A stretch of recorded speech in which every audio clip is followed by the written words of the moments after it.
என் அன்பு மாணவர்களுக்கு வணக்கம். இது உங்கள் சரவணகுமார் சார். இன்னைக்கு கிளாஸில் நம்ம என்ன பார்க்க போகிறோம்னா, மேக்ஸ் 2 வந்து எப்படி ஈஸியாக பாஸ் பண்ணுறது, அதுக்கு இம்பார்ட்டன்ட் கொஸ்டின்ஸ் சொல்லுங்கள் சார் சொல்லி கேட்டிருந்தீங்க. சில ஸ்டூடெண்ட்ஸ் வந்து எனக்கு மேக்ஸ் 2ல் அரியர் இருக்குது, அதுக்கு வந்து என்ன ஒவ்வொரு நாளும் என்ன படிக்கிறேன்னு சொல்லி நீங்கள் கொஸ்டின்ஸ் கொடுத்தீங்கன்னா நாங்கள் அதை ப்ராக்டிஸ் பண்ணி பார்த்து நாங்கள் பாஸ் பண்ணிவிடுவோம்னு சொல்லி அதை கேட்டிருந்தீங்க.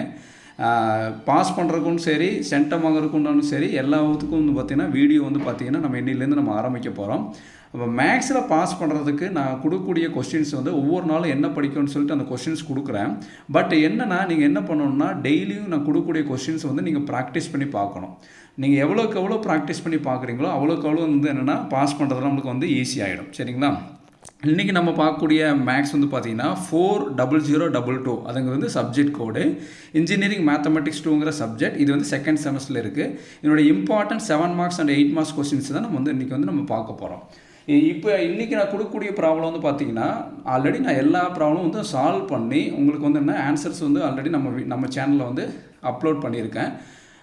நான் என்ன கொஸ்டின் சொல்கிறேன், அந்த கொஸ்டின்ஸுக்கு உண்டான ஆன்சருக்கு வந்து நீங்கள் வந்து கிளிக் பண்ணி பார்த்து நீங்கள் ப்ராக்டிஸ் பண்ணுங்கள். நம்ம பார்க்கக்கூடிய பாடம் வந்து பார்த்திங்கன்னா யூனிட் 4 4வது பாடம் தான் பார்க்க போகிறோம்.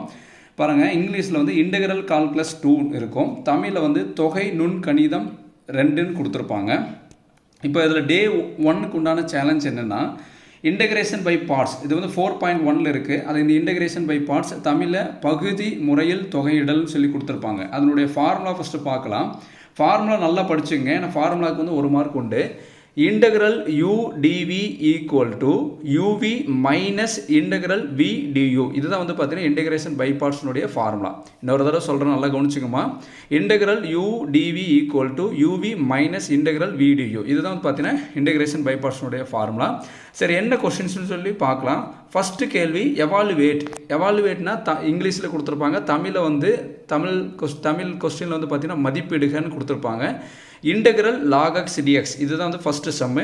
செகண்ட் கொஸ்டின் பாருங்கள், integral x log x dx. மூணாவது கேள்வி integral x square log x dx.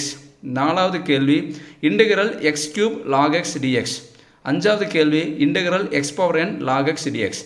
அதாவது இந்த 5 ப்ராப்ளத்தையும் வந்து பார்த்தீங்கன்னா ஆல்ரெடி நான் சால்வ் பண்ணி அதாவது என்னென்னா முதலே வந்து பார்த்தீங்கன்னா நம்மளுடைய சேனலில் வந்து போஸ்ட் பண்ணியிருக்கேன்.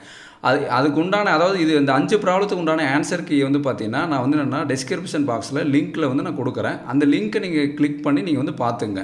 ஆல்ரெடி நம்ம சேனலுக்கு வந்து இது வந்து சால்வ் பண்ணி போட்டிருக்கேன். நீங்கள் இந்த 5 ப்ராப்ளத்தையும் நான் எப்படி ஒர்க் அவுட் பண்ணியிருக்கணுங்கிறத அதை பார்த்து நீங்கள் ஒரு நோட் போட்டு நீங்கள் எழுதிட்டு நீங்கள் அந்த ப்ராப்ளத்தை பார்க்காம ப்ராக்டிஸ் பண்ணி பாருங்கள்.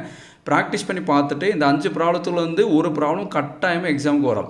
சார் சின்ன ப்ராப்ளம் மாதிரி தெரியல சார், இது வந்து 7 மார்க்ஸ் 8 மார்க்ஸில் கேட்பாங்களா சார்னு கேட்டிங்கன்னா, இந்த 5 ப்ராப்ளத்துலேருந்து மினிமம் 2 ப்ராப்ளம் வந்து பார்த்திங்கன்னா பார்ட் ஏ, பார்ட் பி, அடுத்து பார்ட் சி எல்லாத்துலையும் கேட்பாங்க. 1 மார்க்ஸ் 2 மார்க்ஸ் அண்டு 7 மார்க்ஸ் 8 மார்க்ஸில் கேட்பாங்க. 7 மார்க்ஸ் 8 மார்க்ஸ் நம்மளுக்கு எப்படி கேட்பாங்கன்னா, ஒரே ப்ராப்ளம் 7 மார்க்கில் வராது. இந்த சாப்டர் பொறுத்தளவு பிரித்து தான் நம்மளுக்கு கேட்பாங்க.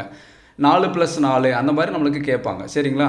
அதனால் இந்த 5 ப்ராப்ளம் வந்து பார்த்திங்கன்னா ரொம்பவே வந்துன்னா வெரி மோஸ்ட் இம்பார்ட்டன்ட் ப்ராப்ளம். அதாவது அப்புறம் இன்னொரு ஸ்டூடெண்ட் கேட்டிருந்தாங்க, சார் இது வந்து பெர்னாலிஸ் ஃபார்முலாவில் போட முடியுமான்னு கேட்டிருந்தாங்க. பெர்னாலிஸ் ஃபார்முலாவில் தான் ஒர்க் அவுட் பண்ணணும், இன்டெகிரேஷன் பை பார்ட்ஸ் மெத்தடில் தான் ஒர்க் அவுட் பண்ணணும்னு சொல்லி கொஸ்டினில் கொடுக்க மாட்டாங்க. கொஸ்டினில் வந்து எவாலுவேட்னு மட்டும் தான் கேட்பாங்க. அதாவது தமிழில் மதிப்பீடுகன்னு தான் கேட்பாங்க. எந்த மெத்தடில் போடணுங்கிறது நம்ம எந்த மெத்தட் வேணாலும் நம்ம ஒர்க் அவுட் பண்ணிக்கலாம். ஆனால் இந்த log x ப்ராப்ளம் மட்டும் இன்டெகிரேஷன் பை பார்ட்ஸ் மெத்தடில் மட்டும்தான் போட முடியும். அப்போ இன்டெகிரேஷன் பை பார்ட்ஸ் மெத்தடுடைய ஃபார்முலா என்னமா, integral u dv equal to uv minus integral v du. இந்த ஃபார்முலா நல்லா ஞாபகம் வச்சுங்க. இந்த 5 ப்ராப்ளத்தை நல்ல தரவாக ஒர்க் அவுட் பண்ணுங்கள். இதுக்கு உண்டான ஆன்சர் கீ வந்து எதில் கொடுத்துருக்கேன், டிஸ்கிரிப்ஷன் பாக்ஸில் லிங்க்கில் தரேன். நீங்கள் அதை கிளிக் பண்ணி பார்த்துக்குங்க. பார்த்துட்டு ஒரு நோட் போட்டு ஒர்க் அவுட் பண்ணிவிட்டு இந்த 5 ப்ராப்ளத்தை நீங்கள் முடிச்சிட்டிங்கன்னா கமெண்ட் பாக்ஸில் வந்து எனக்கு வந்து போஸ்ட் பண்ணுங்கள். இந்த வீடியோ உங்களுக்கு பிடிச்சிருந்தா லைக் பண்ணுங்கள், ஷேர் பண்ணுங்கள். Thank you students.